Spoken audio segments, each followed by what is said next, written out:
Points and coordinates से related ये अपना थर्ड वीडियो है जिसमें हम लोग सेक्शन फार्मूला के बारे में समझना चाह रहे हैं। और सेक्शन फार्मूला में दो पढ़ेंगे, इंटरनल डिवीजन, एक्सटर्नल डिवीजन।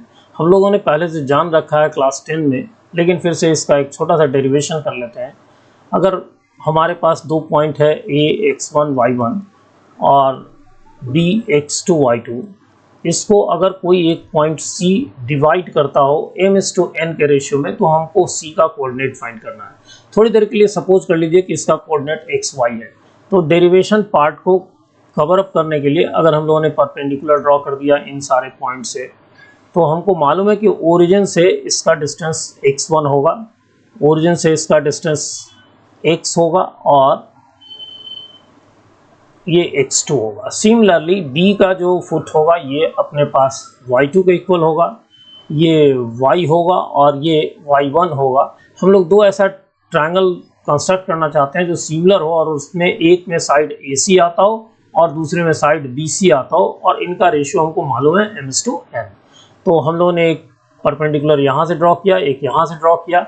हम लोग देख रहे हैं कि ये जो लेंथ है, ये लेंथ इसके इक्वल है, that means x minus x1 के इक्वल है। ये जो लेंथ है C से यहाँ तक का, D तक का, ये लेंथ इसके इक्वल है जो x2 माइनस x के इक्वल है। सिमिलरली ये इस साइड के इस हाइट को अगर हम लोग जानना चाहें, तो ये हाइट हमारे पास हो जाएगा C का y कोऑर्डिनेट माइनस A का y coordinate, that means y minus y1। Similarly B से D तक का हाइट अगर जानेंगे तो B का कोऑर्डिनेट y2 माइनस C का कोऑर्डिनेट y, यही मिलेगा। अगर हम लोग पहले से कह रहे हैं कि ये दोनों ट्रायंगल सिमिलर हैं क्योंकि ये दोनों राइट एंगल हैं और करस्पॉन्डिंग एंगल होने के कारण ये दोनों इक्वल हैं, तो इसका मतलब ये हो गया कि इनके साइड्स का जो रेशियो है x माइनस x1 और x2 minus x is equal to y minus y1 by y2 minus y is equal to AC, यहाँ से यहाँ तक अपॉन CB m/n। तो हम लोग अगर इस पहले वाले और तीसरे वाले को सिंप्लीफाई करें तो x का वैल्यू हमको मिलता है mx2 plus nx1 divided by m plus n। Similar result मिलता है जब हम लोग सेकेंड वाले और थर्ड वाले को सिंप्लीफाई करके y फाइंड करते हैं, तो y equal to my2 plus ny1 divided by m plus n। तो ये इंटरनल डिवीजन जो कि ऑलरेडी आप अवेयर हैं, इसको हम लोगों ने डिराइव किया, फिर आगे हम लोग इस पर डिस्कस करते हैं। एक्सटर्नल डिवीजन पहले समझते हैं। स्टार्ट करने से पहले हम लोग एक्सटर्नल डिवीजन का मतलब समझें। सपोज कीजिए कि A और B एक लाइन सेगमेंट है, AB लाइन सेगमेंट है। A से B की ओर प्रोड्यूस करें या B से A की ओर। अगर प्रोड्यूस करने के बाद कोई पॉइंट C मिलता है सच दैट C से A का डिस्टेंस और C से B का डिस्टेंस, तो इसको हम लोग बोलते हैं एक्सटर्नल डिवीजन, और इस रेशियो को बोलेंगे एक्सटर्नल डिवीजन का रेशियो। तो अगर हमारे पास ये रेशियो m/n है, तो हम कहा करेंगे कि C externally divides AB line segment in ratio m/n। यही हमारे पास यहाँ नॉलेज है जिस पर हम लोग पॉइंट का कोऑर्डिनेट पता कर रहे हैं। एक है लाइन सेगमेंट अपने पास A जिसका कोऑर्डिनेट गिवन है x1 y1, दूसरा पॉइंट है B जिसका कोऑर्डिनेट गिवन है x2 y2, और एक पॉइंट C है जो इसको m/n में डिवाइड करता है। इसी का कोऑर्डिनेट फाइंड करना है। थोड़ी देर के लिए हम लोग सपोज कर लेंगे xy है। छोटा सा डेरिवेशन पार्ट जो अकॉर्डिंग टू माय प्रॉमिस है, यहाँ से हम लोग परपेंडिकुलर ड्रॉ करेंगे, ओरिजिन से यहाँ तक का डिस्टेंस x1 होगा। ये परपेंडिकुलर ड्रॉ करेंगे तो यहाँ से यहाँ तक का डिस्टेंस x2 होगा। सिमिलरली यहाँ से यहाँ तक का डिस्टेंस जो कि C के फुट का है, ये डिस्टेंस जो होगा वो होगा x। फिर C का जो y कोऑर्डिनेट है पूरा यहाँ से यहाँ तक के हाइट को देगा, B का y कोऑर्डिनेट यहाँ तक के हाइट को देगा, मतलब ये y और ये y2 को देगा और ये y1 होगा। हम लोग दो ऐसा ट्रायंगल कंस्ट्रक्ट करना चाहते हैं जिसमें से एक में AC साइड आता हो तो ये बड़ा वाला ट्रायंगल लिया, और एक में BC साइड हो तो ये छोटा वाला ट्रायंगल लिया। इन दोनों ट्रायंगल में हम देखते हैं कि दोनों ट्रायंगल सिमिलर है, करस्पॉन्डिंग एंगल्स इक्वल है सबके। ये तो दोनों में कॉमन ही है और ये दोनों राइट एंगल होने के कारण इक्वल है, तो दोनों ट्रायंगल सिमिलर हुए तो इनके साइड्स का रेशियो भी इक्वल होगा। तो पहले हम लोग बड़े वाले ट्रायंगल के इस साइड का बेस का अगर लेंथ पता करें तो वो इसके इक्वल होगा, और ये length clearly x minus x1 होगा, तो ये x माइनस x1 लेंथ हुआ। इसमें अगर इसको पता करें बी वाले साइड को तो वो इस लेंथ के इक्वल होगा जो कि x माइनस x2 के इक्वल है। अब अगर हम लोग परपेंडिकुलर वाले साइड को समझना चाहें तो ये छोटे वाले ट्रायंगल का जो साइड है ये c का y कोऑर्डिनेट माइनस b का y कोऑर्डिनेट होगा। इसी तरह से c से यहाँ तक का बड़े वाले ट्रायंगल के साइड्स की बात करें तो ये होगा c का कोऑर्डिनेट माइनस a का कोऑर्डिनेट मतलब y1। तो दोनों ट्रायंगल अगर सिमिलर है तो उनके साइड्स का रेशियो इक्वल होगा। तो x माइनस x1 बेस का रेशियो x माइनस x2 और इसी तरह से y minus y1 by y minus y2 is equal to m/n जो कि AC और BC का रेशियो है। इसको अगर हम लोग फिर से पिछले शीट की तरह अगर करें तो इन दोनों को सिंप्लीफाई करेंगे तो x का वैल्यू आएगा mx2 minus nx1 divided by m minus n। अगर हम लोग सेकेंड और थर्ड को सिंप्लीफाई करें तो y कोऑर्डिनेट का वैल्यू आएगा my2 minus ny1 divided by m minus n। तो इस तरह से हम लोगों ने इस पॉइंट के कोऑर्डिनेट्स को समझा, लेकिन कुछ और चीज़ें रह जाती हैं जो आगे हम लोग समझना चाहते हैं उसको हेल्प करेगा। देखिए हम लोग समझना चाहते हैं पहले मिड पॉइंट। मिड पॉइंट क्या हुआ? अगर कोई लाइन सेगमेंट है, इनके कोऑर्डिनेट्स प्रोवाइडेड हैं x1 y1 x2 y2, तो अगर इस पॉइंट का अगर ए बी नाम दे दें, इस पॉइंट को सी, ये पॉइंट अगर इसको 1:1 मतलब मिड पॉइंट अगर ये है तो इस पॉइंट का कोऑर्डिनेट कितना होगा? अगर इसको xy लेते हैं तो हमारे पास x का वैल्यू जो होगा वो होगा x1 प्लस x2 बाई 2, और यहाँ से एक कंक्लूजन ड्रॉ करते हैं कि x1 plus x2 is equal to 2 times x, मतलब दोनों एंड्स के x कोऑर्डिनेट का सम मिड पॉइंट के x कोऑर्डिनेट का ट्वाइस होता है। इसी तरह से y coordinate y1 plus y2 by 2, that means अगर हम कहें कि y1 और y2 का सम मिड पॉइंट के कोऑर्डिनेट y कोऑर्डिनेट के ट्वाइस के इक्वल होता है। इससे हम लोग कुछ अच्छी जानकारियां ले सकते हैं। जैसे सपोज कीजिए कि अपने पास एक पैरेललोग्राम है, एक पैरेललोग्राम है ABCD। तो हमको मालूम है कि इस पॉइंट का जो कोऑर्डिनेट होगा दोनों का सेम होगा, मिड पॉइंट का कोऑर्डिनेट। तो AC का अगर हम लोग मिड पॉइंट पता करें तो AC का जो मिड पॉइंट का ट्वाइस होगा, AC के मिड पॉइंट का ट्वाइस होगा, वो BD के भी मिड पॉइंट का ट्वाइस होगा। BD और AC दोनों के मिड पॉइंट सेम है, इसलिए कि पैरेललोग्राम के डायगोनल्स एक दूसरे को बाइसेक्ट करते हैं। तो अगर इक्वल है तो इनका जो कोऑर्डिनेट है, अगर ये कोऑर्डिनेट थोड़ी देर के लिए x1 y1 ऐसे ही हम लोग लिख लें x2 y2, तो इसका जो मिड पॉइंट होगा इसका ट्वाइस जो होगा वो x1 प्लस x2 के इक्वल होगा, ट्वाइस ऑफ दिस।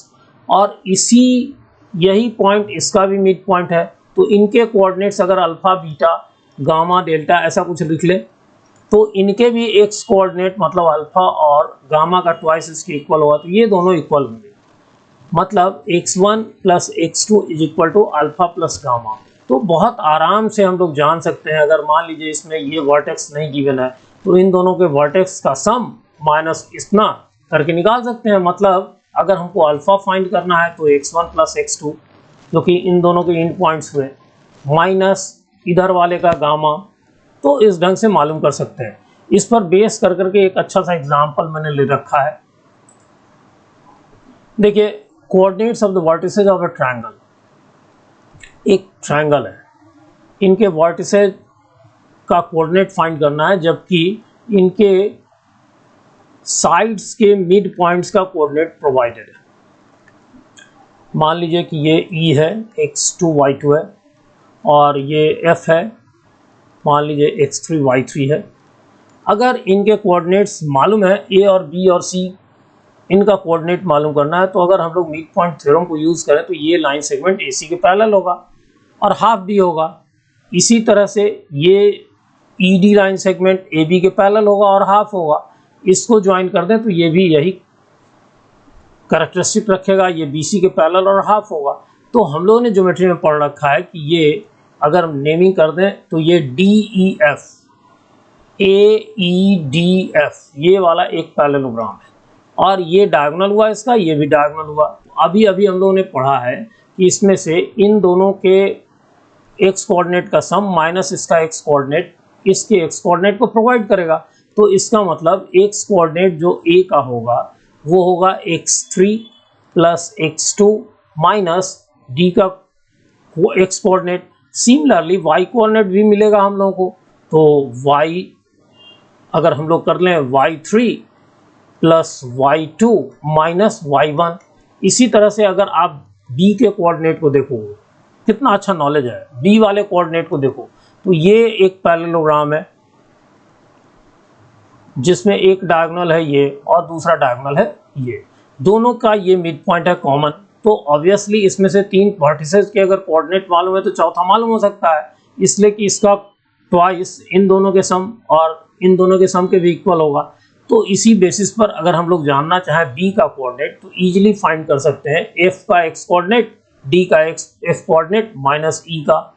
तो ये हो गया अपने पास x3 x1 माइनस x2, इसी तरह से y3 plus y1 minus y2, और c का जो कोऑर्डिनेट होगा इसी के अकॉर्डिंग ये भी एक पैरेललोग्राम है यहाँ से यहाँ तक।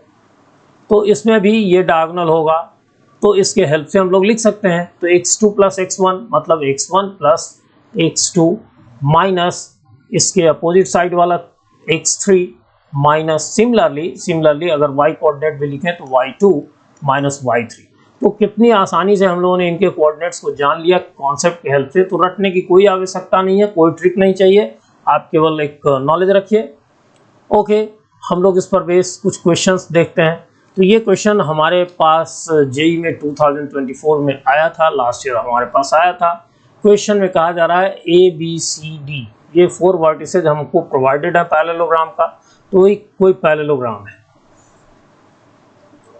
इनके वर्टिसेज का कोऑर्डिनेट गिवन है ए बी सी और डी का। ए का कोऑर्डिनेट है -2 -1, बी का कोऑर्डिनेट है 1 0 और सी का कोऑर्डिनेट गिवन है अल्फा बीटा, डी का कोऑर्डिनेट है गामा डेल्टा। हम लोगों से कहा जा रहा है कि if the point C lies on this, तो हमारे पास गिवन है कि सी पॉइंट जो है वो इस लाइन पर लाई करता है। मान लो कि ये लाइन जो है इसका इक्वेशन गिवन है 2x minus Y is equal to 5, और डी जो है वो इस लाइन पर लाई करता है। मान लो इस यही वो लाइन है, तो 3x minus 2y is equal to 6। अब हम लोगों से कहा जा रहा है कि आप अल्फा बीटा गामा डेल्टा के सम का मॉडुलस फाइंड करो। हम लोग देख रहे हैं कि यही पैरेललोग्राम का कॉन्सेप्ट है, फिर से उसी को यूज करें। पहले तो हम लोग थोड़ी देर के लिए इसका एक वेरिएबल में इसका कोऑर्डिनेट लिख लें। अगर हम लोग x को अल्फा रख लें तो y कोऑर्डिनेट होगा 2 अल्फा माइनस 5, मतलब यहाँ बीटा का जो वैल्यू है वो इतना है। अब बेटा अगर हम गामा जानना चाहें तो गामा इजीली फाइंड कर सकते हैं। ये तो डायगोनल के बाइसेक्टर्स तो सेम हो, डायगोनल से एक दूसरे को बाइसेक्ट करेंगे तो मिड पॉइंट तो सेम होगा। उसी कॉन्सेप्ट को यूज करें तो डी का जो डी का एक्स कोऑर्डिनेट गामा है that will be equal to A और सी के एक्स कोऑर्डिनेट माइनस बी का एक्स कोऑर्डिनेट, तो मतलब हो गया -2 plus alpha minus 1 that means alpha minus 3। इसी तरह से डेल्टा अगर हम लोग पता करें तो y कोऑर्डिनेट दोनों का सम तो -1 प्लस बीटा के बदले में है 2 alpha minus 5 minus 0 that means हमारे पास इसका वैल्यू आया 2 अल्फा माइनस 6। ओके, अब ये दोनों पॉइंट गामा और डेल्टा इस लाइन को सेटिस्फाई करेंगे, तो देयरफॉर 3 टाइम्स गामा मतलब 3 times alpha minus 3 minus 2 times delta, तो delta means 2 alpha minus 6 is equal to 6। यहाँ से अगर हम सिंप्लीफाई करें तो 3 अल्फा यहाँ से और -4 अल्फा यहाँ से, तो माइनस अल्फा, यहाँ से -9 और यहाँ से +12 इज इक्वल टू 6। तो अल्फा का वैल्यू यहाँ से मालूम हो जाता है हम लोगों को। इधर कर लें तो ये 3 और इधर से कर लें तो -3। एक बार चेक कर लिया जाए, अल्फा इज इक्वल टू +3, इधर से 6 तो -3, yes. So alpha is equal to -3। तो अल्फा इज इक्वल टू -3 तो बीटा का वैल्यू हमको मालूम हो जाएगा, beta is equal to 2 alpha -5, तो 2 टाइम्स -3 + 5 मीन्स हो गया -6 + 5 1 हो गया, नहीं -6 -5 है, ये beta is equal to 2 alpha -5 है, -5 है। तो इसका मतलब हो गया कि -6 -5 -11।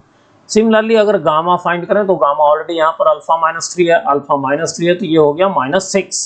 सिमिलरली डेल्टा का वैल्यू जो कि यहाँ हम लोगों ने फाइंड किया 2 अल्फा मीन्स -6 दैट मीन्स -12। अब सारे वैल्यूज हम लोगों को पता है, अब हम लोग इनका जो फाइनल रिजल्ट है वो ले लें। तो modulus of alpha plus beta plus gamma plus delta is equal to -3 -11 -6 -12। ये हो गया बेटा कितना हो गया, 2 6 8 9 12। ओके, फिर 1 2 2 3 3 -32। So we got 32 and this is the answer of this particular question. तो इस क्वेश्चन का ये आंसर हो गया बेटा। तो चलिए हमारे पास जो आंसर है यहाँ से हम लोगों को मालूम हो गया 32। फिर नेक्स्ट क्वेश्चन अगर हम लोग करें, इस नेक्स्ट क्वेश्चन में हमारे पास गिवन है एक, हालांकि ये पैराबोला का एक क्वेश्चन है लेकिन अभी हम लोगों ने पढ़ा नहीं है। तो P be a point on this and line segment joining this and P, मतलब इस पर एक पॉइंट है, इस कर्व पर एक पॉइंट है P जिसको A ज्वाइन करता है और Q इसको डिवाइड करता है 1:2 में। तो हमको लोकस ऑफ Q पर पता करना है। मान लो कि ये वाला point x² is equal to 4y पर है, इसका नाम है P, और दूसरा पॉइंट है अपने पास A 0 -1। अगर इस पर एक पॉइंट हम लोगों ने ले रखा है, कोई एक पॉइंट ले रखा है, मान लो कुछ भी एक पॉइंट ले रखा है जो इसको डिवाइड करता है 1:2 में। रेशियो हमेशा समझना होता है। तो पहले इसमें लिखा हुआ the segment joining A and P is divided, that means A के साइड वाला जो रेशियो है वो 1 होगा और B के साइड वाला रेशियो 2 होगा। So it is equal, this ratio is equal to 2:1। P side वाला 2, A and P is divided by Q, ये पॉइंट Q है, इन रेशियो 1:2। तो पहले A है तो करस्पॉन्डिंगली इस साइड में 1 होगा, इस साइड में 2 होगा। तो चलिए हम लोगों को फाइंड आउट करना है, मुश्किल वर्क है नहीं। सबसे पहले तो सपोज कर लीजिए कि मान लीजिए इस पर एक पॉइंट अगर हम लोग P कह रहे हैं, तो P को अगर हम लोगों ने x कोऑर्डिनेट x रखा तो y कोऑर्डिनेट कितना होगा, x² 4। तो इसके दोनों कोऑर्डिनेट मिल गए, हम लोग इसको पुट करें तो इस पॉइंट का जो कोऑर्डिनेट है, Q का जो कोऑर्डिनेट है, अगर उसका लोकस जानना है तो पहले तो इसको h और k ले लें। तो इसका मतलब h is equal to 2 times 0 मतलब 0 plus 1 times x divided by 2 + 1 होगा। मीन्स यहाँ से अगर हम लोग पता करें तो x का वैल्यू हो गया 3h। सिमिलरली अगर k कोऑर्डिनेट पता करें, y कोऑर्डिनेट, तो होगा 2 टाइम्स -1 तो -2, फिर 1 टाइम्स x² 4 डिवाइडेड बाय 2 + 1 3। तो यहाँ से अगर हम लोग देखें तो 3k is equal to -2 + x² 4। अब देखो बेटा, लोकस पता करना है तो लोकस में x को हम लोगों को एलिमिनेट करना होगा। तो हम लोग इजीली कर सकते हैं, इस -2 को थोड़ी देर के लिए मैं इस तरफ लिख लेता हूँ +2। तो ये हो गया x² 4। तो x² का मतलब यहाँ से हो गया 9h²। तो हम लोग लिख सकते हैं 9h² 4। अब h और k को हम लोग x और y में कन्वर्ट कर लेंगे। तो 12k + 8 is equal to 9h²। Therefore required locus of the point, is 9h² को लिख दें 9x² माइनस 12k को 12y is equal to 8. This is the locus of the point and that was asked to us. Okay, next question. आपने देखा ये सारे questions पूछे गए क्वेश्चंस हैं। 2020 का ये क्वेश्चन है, एक क्वेश्चन और 2024 मतलब रिसेंट का क्वेश्चन। इसको अगर हम लोग देखें तो इस क्वेश्चन में कहा क्या जा रहा है, पहले उसको अंडरस्टैंड करें तब क्वेश्चन को आगे डील करें। देखिए इस क्वेश्चन में कहा जा रहा है कि locus of the point whose distance from this and this. एक पॉइंट है जिसका यहाँ और यहाँ से डिस्टेंस का लोकस, हुज डिस्टेंस फ्रॉम इतना एंड इतना आर इन रेशियो। अच्छा चलिए उसका रेशियो इतना है और इस पॉइंट का लोकस इतना है। मतलब एक पॉइंट है जो 2,1 से और 1,3 से जितना डिस्टेंस है उनके डिस्टेंसेज का रेशियो 5:4 है। मान लो कि यही वो पॉइंट है P और A पॉइंट है मान लो 2,1 और B पॉइंट है मान लो 1,3। तो हम लोगों से कहा यह जा रहा है ना कि P से A और P से B तक के डिस्टेंसेज का रेशियो 5:4 है। तो हमको इस पॉइंट P का लोकस जानना है। मान लो कि इस P का कोऑर्डिनेट है H के। तो बहुत सिंपल है, अगर हम लोग ऐसा लिख रहे हैं तो हम लोग ये कह सकते हैं कि PA² बाई PB²। स्क्वायर इसलिए किया कि डिस्टेंस में जो रूट आता है उसको एलिमिनेट कर दें, तो बाई 16। तो चलिए PA² कितना हो गया, PA² H मतलब x कोऑर्डिनेट के डिफरेंस का स्क्वायर, तो H-2 का स्क्वायर प्लस K-1 का स्क्वायर, डिनोमिनेटर में होगा PB² मतलब H-1 का स्क्वायर प्लस K-3 का स्क्वायर। ये इक्वल हो गया 25/16। अब इसी को सिंप्लीफाई कर देना है, वही लोकस मिलेगा। तो चलिए मैं मल्टीप्लाई कर लेता हूँ।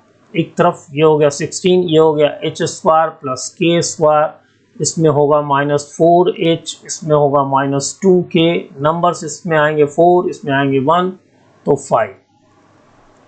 इसी तरह से 25 टाइम्स इधर कर देंगे तो H-1 का होल स्क्वायर, H², इधर K², फिर -2H -6K, इधर से B² 1 और इधर से B² 9, तो 9 + 1 10। मल्टीप्लाई कर लेते हैं। मल्टीप्लाई करने के बाद H और K को हम लोग X और Y में कन्वर्ट कर देंगे, तो 16H² plus 16K² minus 64H minus 32K plus 80 is equal to 25H² plus 25K² minus 50H minus 25 6 150, 150K plus 250। Okay, so we got H² इधर और इधर दोनों तो राइट हैंड साइड में कर दें तो 9H², K को भी राइट हैंड साइड में कर दें तो प्लस 9K², H को भी इधर कर लें तो ये पॉजिटिव हो जाएगा तो 14 बचेगा, 14 प्लस 14H, फिर 32K को इस तरफ करेंगे तो ये प्लस होगा, तो सब्ट्रैक्शन के बाद 32 सब्ट्रैक्ट करेंगे तो 118K, ये 250 है तो 250 और यहाँ 80 सब्ट्रैक्ट हुआ तो 170 प्लस 170 इज इक्वल टू 0।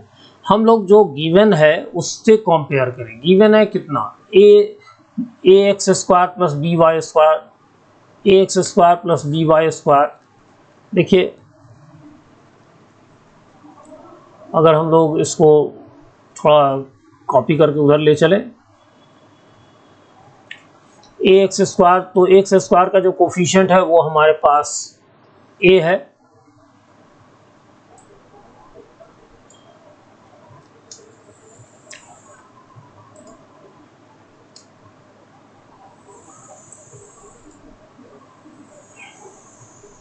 हम लोग इससे कंपेयर करें यहाँ से, तो कंपेयर करने पर हम लोगों को ax² है। देखिए यहाँ पहले तो हम लोग इसका लोकस लिख लेते हैं, तो लोकस इसका हो गया 9x² plus 9y² plus 14x minus 118y plus 170 is equal to 0। तो यहाँ से हम लोगों ने जब कंपेयर किया तो ए का वैल्यू 9, बी का वैल्यू 9, सी एक्स वाई का कोई टर्म नहीं है तो सी का वैल्यू 0, डी का वैल्यू एक्स मतलब 14, ई का वैल्यू जो कि 118 है माइनस में -118। ओके, तो हम लोगों को जो फाइंड करना है वो फाइंड करना है ये ए square plus 2b।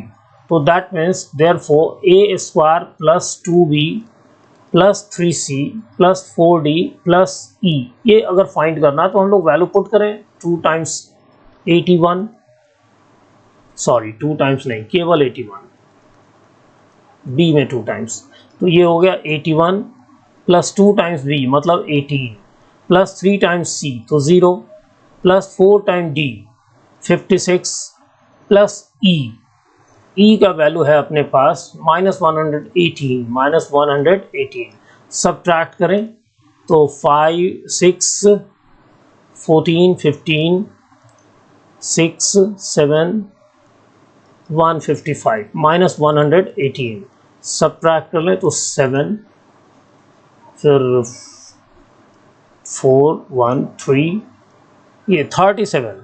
So the answer is the first one 37.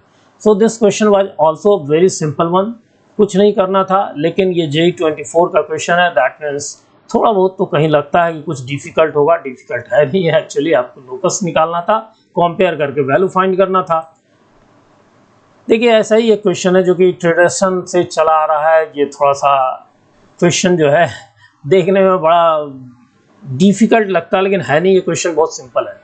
देखिए इस क्वेश्चन को समझ लेने के बाद ये क्वेश्चन जितना लंबा है उससे कम में इसका आंसर होता है। क्वेश्चन में कहा जा रहा है ना कि ए बी सी ऐसे A1 A2 A3 ऐसे बहुत सारे पॉइंट्स हैं, A1 A2 A3 ऐसे बहुत सारे पॉइंट्स हैं।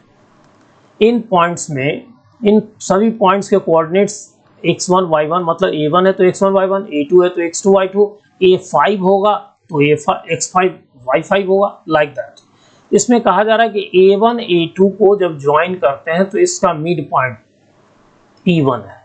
तो P1 का जो कोऑर्डिनेट होगा बेटा, P1 का जो कोऑर्डिनेट होगा वो P1 का कोऑर्डिनेट कितना होगा, x1 प्लस x2 y2 और y1 प्लस y2 y2, ये तो कोऑर्डिनेट हो गया P1 का। अब फिर क्वेश्चन का दूसरा पार्ट कर रहा है कि P1 A3 is divided in ratio 1:2। तो आप कंफ्यूज नहीं हुई, मान लीजिए कि यही आपका P1 है और दूसरा पॉइंट है A3 जिसका कोऑर्डिनेट है x3 y3। अब इसको डिवाइड करता है एक पॉइंट जिसका नाम है P2, ये डिवाइड करता है 1:3 में, सॉरी 1:2 में। P2 डिवाइड करता है 1:2 में, यहाँ 1:2। ओके, तो 1:2 में अगर ये इसको डिवाइड करता है तो P2 का कोऑर्डिनेट क्या होगा, P2 का कोऑर्डिनेट होगा 1 times x3 plus 2 times P1 का कोऑर्डिनेट, तो 2 टाइम्स P1 का कोऑर्डिनेट 2 कैंसिल हो जाएगा तो बचेगा x1 प्लस x2। तो देखिए इसका x कोऑर्डिनेट इजीली मिल गया। इसी तरह से y कोऑर्डिनेट भी हमारे पास हो जाएगा y3 plus y1 plus y2। तो बस एक और मालूम कर लेते हैं, उसके बाद आंसर लिख लेते हैं। कितना आसान क्वेश्चन महसूस होता है। सो देखिए अब P2 का कोऑर्डिनेट आपको गिवन है, मतलब मालूम है, तो P2 यहाँ है मान लीजिए थोड़ी देर के लिए, और इसका किससे, तो P2 का देखिए P1 का A3 से था तो P2 का A4 से होगा, है ना लिखा हुआ P2 A4। इनको डिवाइड करता है जो पॉइंट उसका नाम है P3, और डिवाइड किस रेशियो में करता है तो 1:3 में। थोड़ा सा अभी मैं आपको फिर से एक बार बोल करके समझा दूंगा, आंसर तो ऐसे ही निकला हुआ है। तो P3 का जो कोऑर्डिनेट है बेटा, P3 का जो कोऑर्डिनेट है वो अगर निकालना चाहते हैं तो 1 टाइम्स A4 जो कि x4 y4 है, इसका कोऑर्डिनेट तो हो जाएगा x4, फिर प्लस 3 टाइम्स P2 का कोऑर्डिनेट। तो P2 का कोऑर्डिनेट अगर हम लोग देखें तो इसके नीचे अपने पास, इसके बाद इसके नीचे था 3, रेशियो हम लोगों ने लिखना छोड़ दिया था, सॉरी फॉर दैट।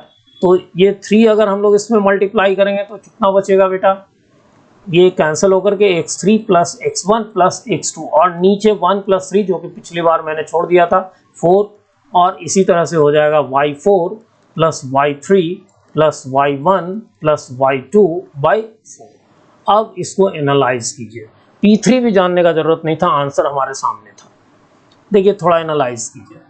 देखिए बेटा, जब P2 हम लोगों ने फाइंड किया, P1 पहले फाइंड किया, तो P1 फाइंड किया तो x1 प्लस x2 मतलब x1 से x2 तक का सम और डिवाइडेड बाई 2।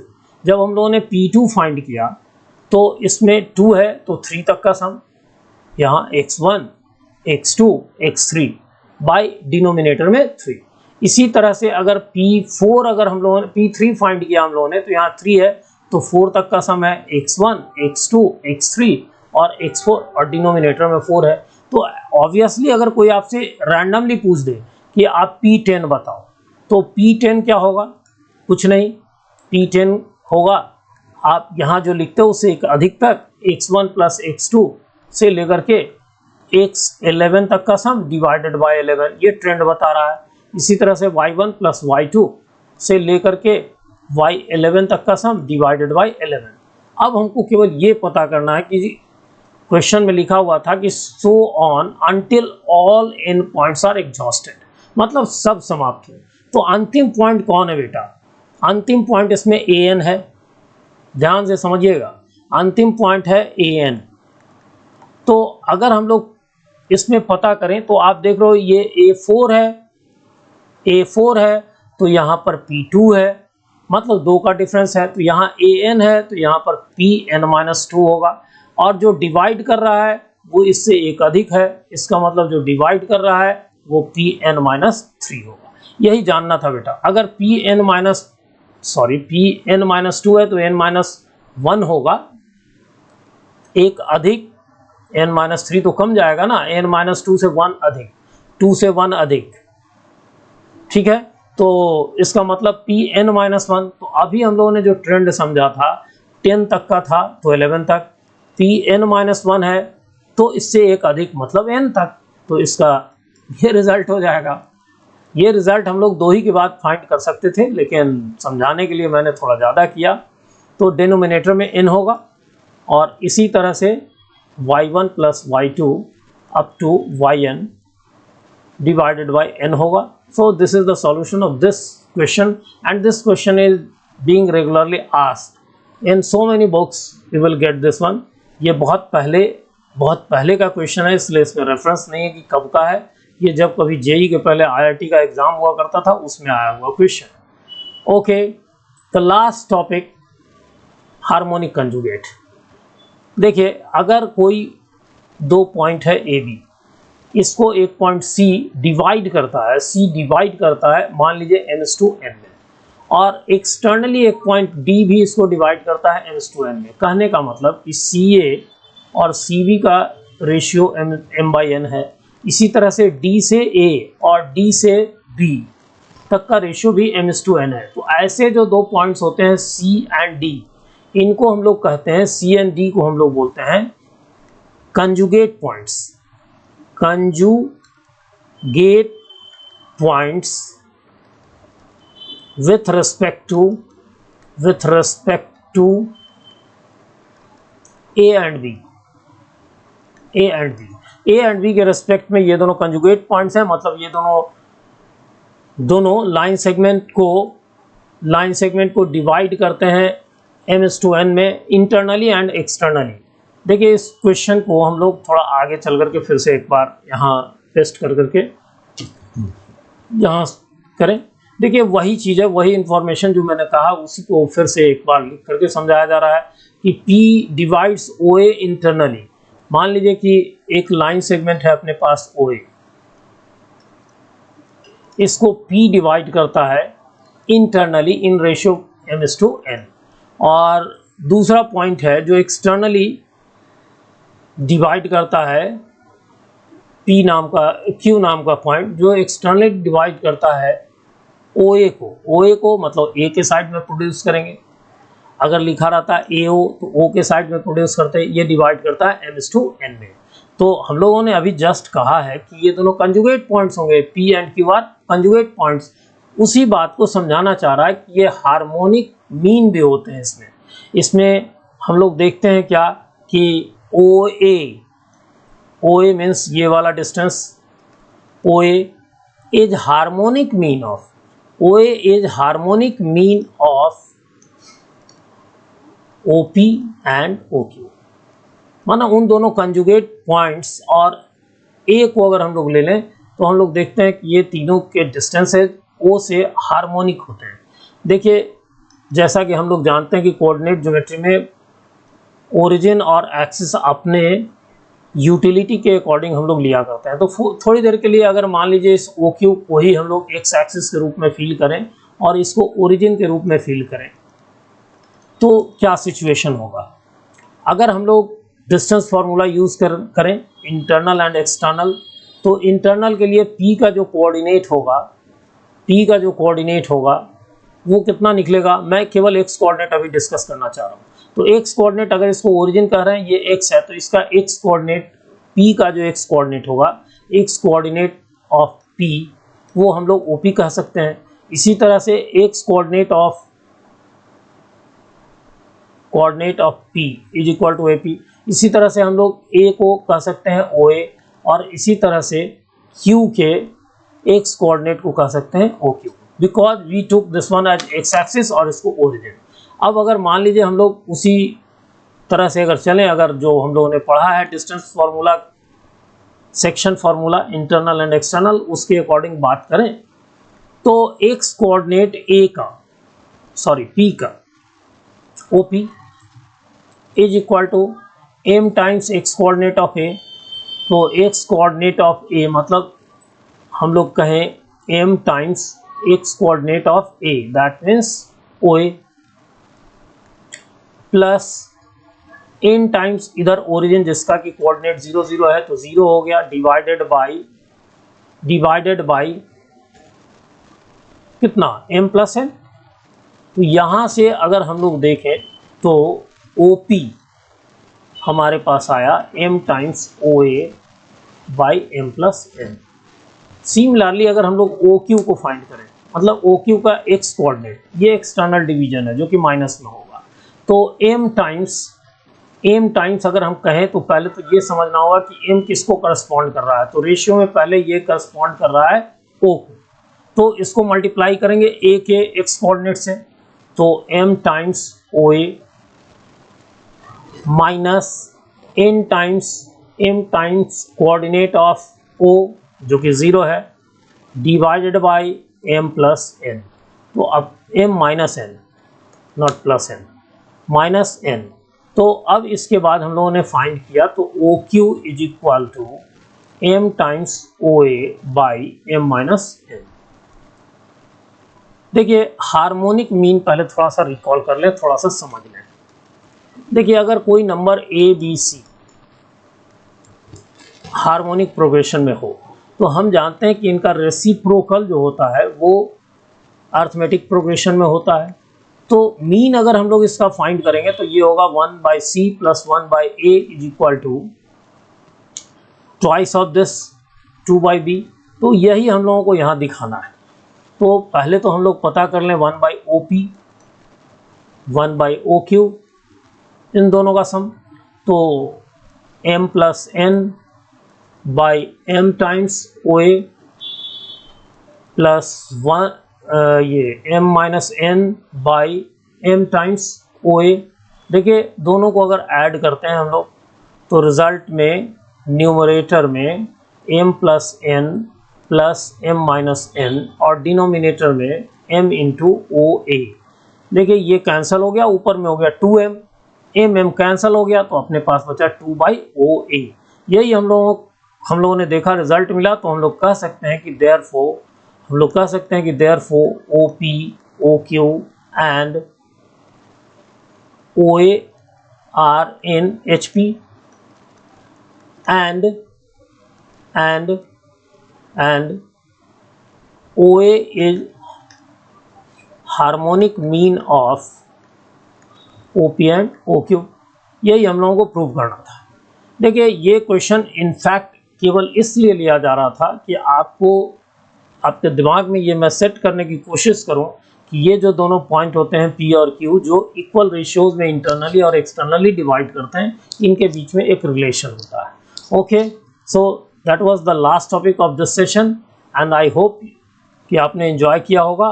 फिर से वही बात, वही आग्रह, अगर आपने सब्सक्राइब नहीं किया है चैनल को तो प्लीज़ सब्सक्राइब कर लीजिए, क्योंकि ये हम लोगों को मेहनत करने में थोड़ा उत्साहित करता है और बिना उत्साह के कोई भी अच्छी चीज़ कोई नहीं दे सकता, मैं या कोई भी।